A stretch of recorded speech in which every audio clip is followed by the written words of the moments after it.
마마르겔라르스가 샤르겔라르스 사르겔라르스 가라겔라. 방법을 바르게 사용하지 못한다면, 도구를 바르게 사용하지 못한다면 다치게 되어 있습니다. 하나님 바른 사용법을 알게 하여 주시고 그 바른 사용법을 통해서 다치지 않고 문제를 해결하는 우리 되게 하여 주시옵소서. 이를 위해서 신앙이 필요하고 이를 위해서 말씀이 도구가 되고 기도가 도구가 됨을 알아 하나님의 뜻을 분별할 지혜를 우리에게 허락하여 주시옵소서. 오늘도 주 앞에서 감사로 다시금 시작해 봅니다. 새로운 날들이 우리에게 반복적으로 시작되고 있는데 하나님 이 날들을 주께서 복되게 하시며 이 날들로 말미암아 하나님의 긍휼하심과 하나님의 뜻하심을 알아가게 하여 주시옵소서. 감사합니다. 고마우신 예수님 이름으로 기도드렸습니다. 아멘, 아멘. 오늘은 창세기 28장 1절에서 9절 말씀 보는 날이고요. 제가 순서지에 복사해서 붙이다 보니까 한 번 더 본문이 들어갔는데 오늘 1절에서 9절을 보고 내일 10절에서 16절 봅니다.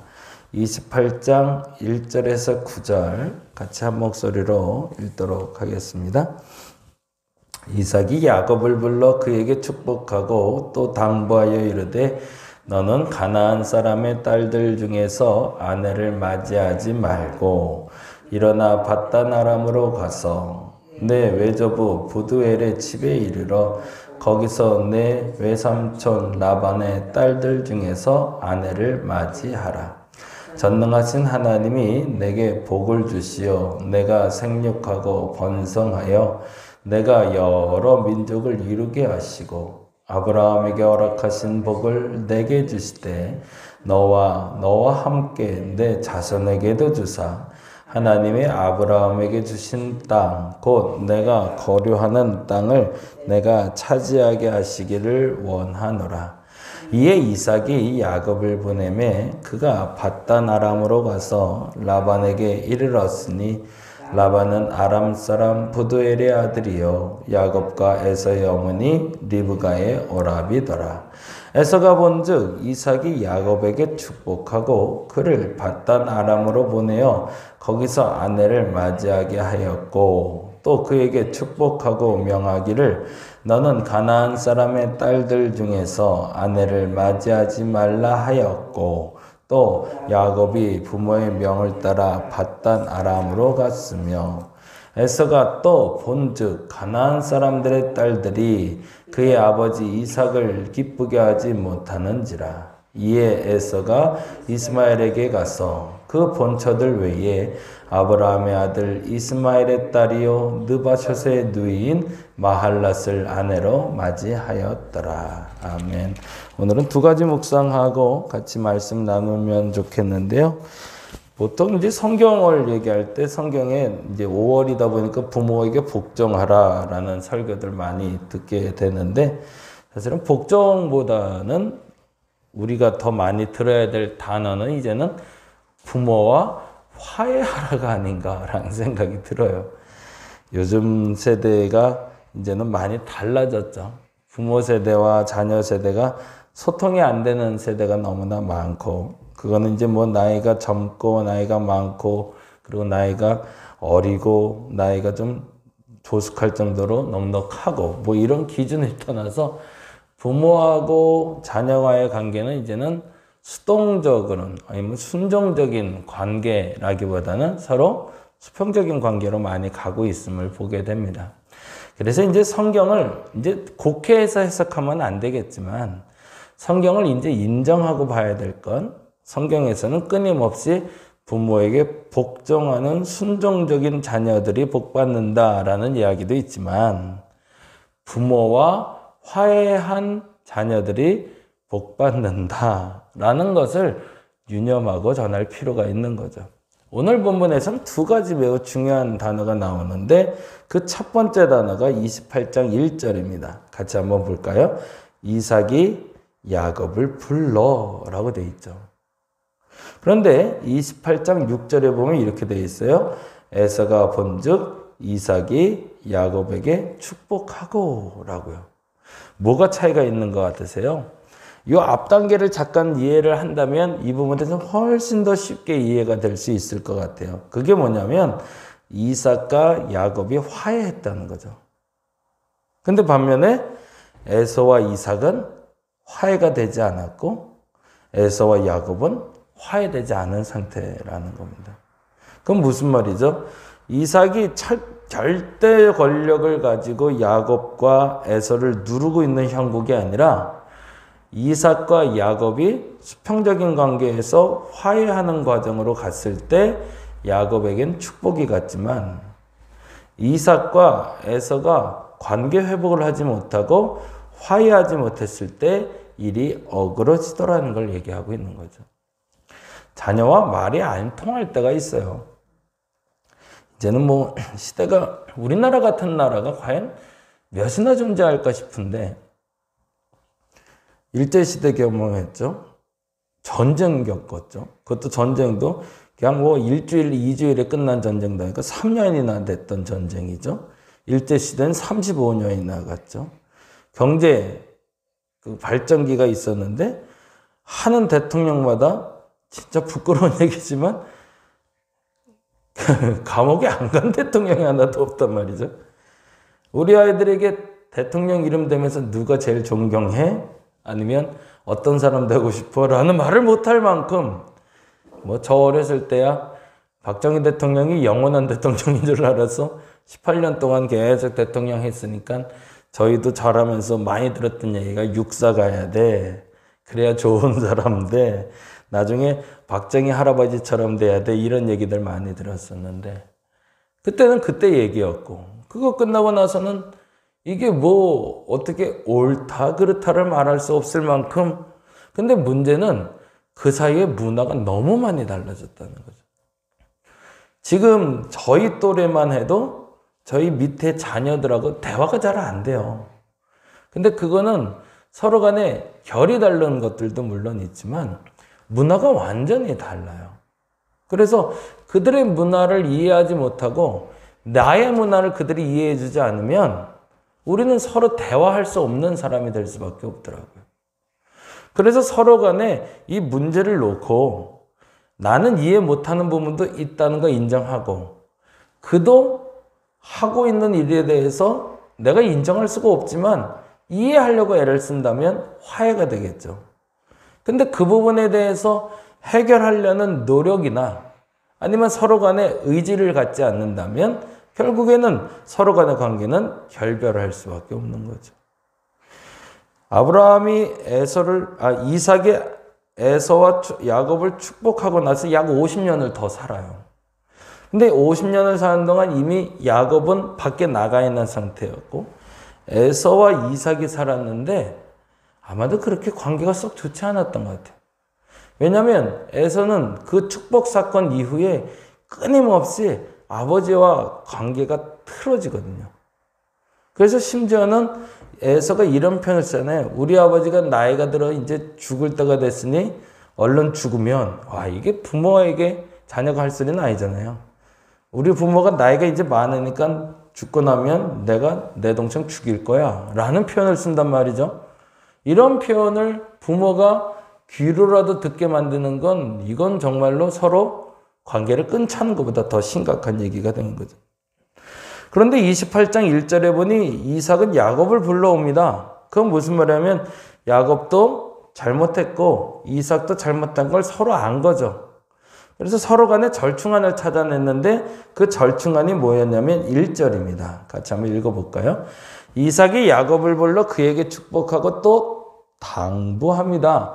축복과 당부가 다르겠죠. 축복은 일방적으로 허락된 명령적인 복에 대한 선포라면 당부는 이제는 부탁이죠. 이번에 비폭력 대화에서도 그 얘기가 나왔지만 권력을 가진 자나 힘을 가진 자가 명령을 하게 될 때 그게 폭력적인 언어가 됩니다. 그런데 만일에 그 권력을 가진 자나 힘 있는 자가 부탁을 하게 되면 그거는 비폭력 언어가 되는 거죠. 그것이 조직 내에서는 그런 폭력적인 언어가 종종 쓰일 필요도 있습니다. 조직을 운영하기 위해서. 근데 가족에게는 그 말이 허용되지 않는 거죠. 이제는 당부할 수 있는 관계가 됐을 때 폭력적인 언어가 아닌 거죠.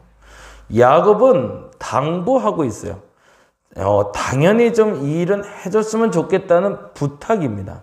근데 그 부탁을 이렇게 하고 있죠. 너는 가나안 사람의 딸들 중에서 아내를 맞이하지 말고 일어나 밧단 아람으로 가서 내 외조부 부두엘의 집에 이르러 거기서 내 외삼촌 라반의 딸들 중에서 아내를 맞이하라. 이게 부탁입니다. 근데 이 부탁을 하게 된 이유가 있네요. 그 부탁을 한 이유가 46절에 나와요. 같이 읽어봅니다. 27장 46절. 리브가가 이삭에게 이르되 내가 햇사람의 딸들로 말미암아 내 삶이 싫어졌거늘. 이때 안 거예요. 이삭도. 그동안은 리브가가 왜 이렇게 에서를 미워하고 야곱을 좋아하는지를 잘 몰랐는데 이삭이 알게 된 게 하나가 있던 거죠. 뭐냐면 에서가 잘못된 결혼을 해서 그 며느리들이 그 시어머니와 관계가 안 좋았던 겁니다. 근데 이삭이 그걸 몰랐던 거죠. 그래서 리브가가 이렇게 표현합니다.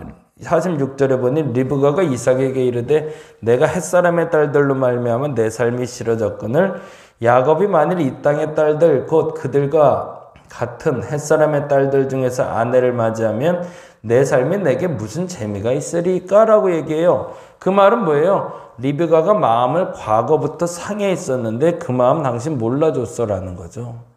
그러자 이삭이 이제야 그 마음 알아주고 있는 게 바로 28장 1절에 야곱과 화해하며 리브가와 화해하는 장면이었던 겁니다. 근데 이제 문제는 어디서 발생하냐면 6절이죠. 6절 같이 한번 읽어봅니다.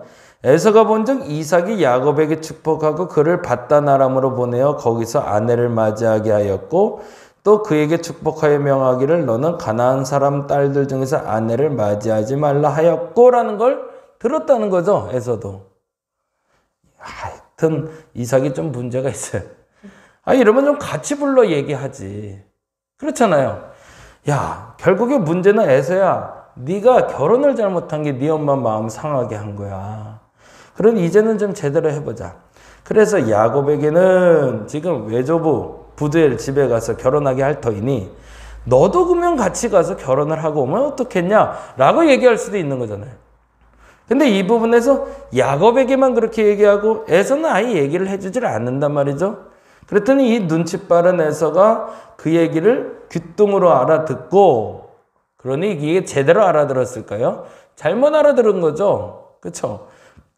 건너 듣게 되니 그게 제대로 전달이 되겠냐는 거죠. 그리고 나서 7절에 보니 또 야곱이 부모의 명을 따라 밧단으로 갔단 말이죠. 아하, 엄마가 나를 미워한 이유가 여기 있었구나라고 에서는 알게 된 겁니다. 그건 뭐죠? 내가 결혼을 잘못했구나. 그러면 아버지가 좀 얘기를 좀 해주죠. 근데 얘기를 안 해주니까 에서는 또 자기 마음대로 판단을 합니다. 그래서 8절에 보니 에서가 또 본즉 가나안 사람의 딸들이 그의 아버지 이삭을 기쁘게 하지 못하는 걸 알고 9절에 이렇게 돼 있죠.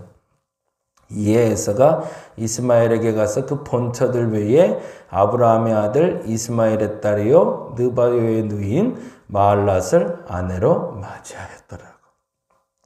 여기 하나 안 보이는 게 있지 않으세요? 8절 9절에 에서도 역시 노력을 하고 있는 거죠. 앞서 말씀드린 대로 이삭은 리브가와 화해를 했습니다.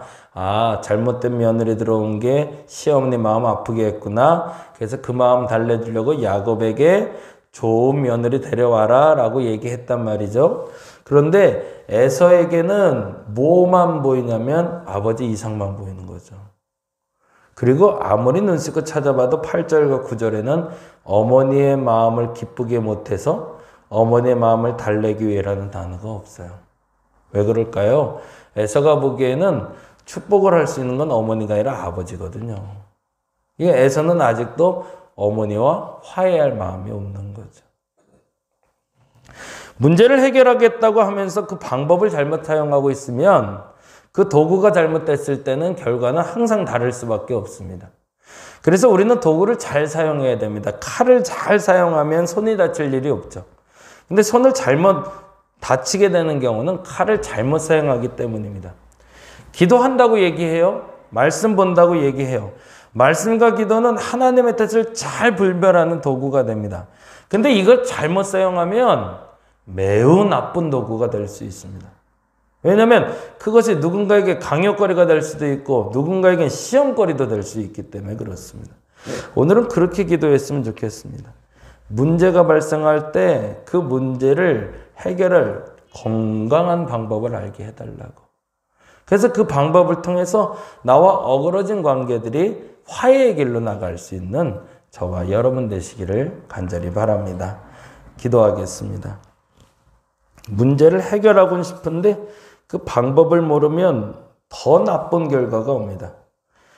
도구를 주셔서 그 도구를 가지고 잘 사용하라고 하셨는데 칼을 잘못 사용하면 손을 다치게 되고 몸을 다치게 되는 것처럼 우리가 좋은 도구들을 잘못 사용하면 오히려 화해하기보단 더 많이 관계가 멀어질 수 있음을 알아. 하나님 좋은 도구를 잘 사용하게 하여 주시며 또 화해를 위해서는 내 마음만 아니라 그 마음도 읽어낼 수 있는 우리 되게 하여 주시옵소서. 가족 간에 마음이 아프고 다치는 일이 많이 일어납니다. 이러한 때에 우리에게 화해의 도구인 말씀과 기도를 주셨사오니 그 도구로 화해의 길로 나아가게 하여 주시옵소서. 감사합니다. 고마우신 예수님 이름으로 기도드렸습니다. 다 같이 기도하고 돌아가겠습니다.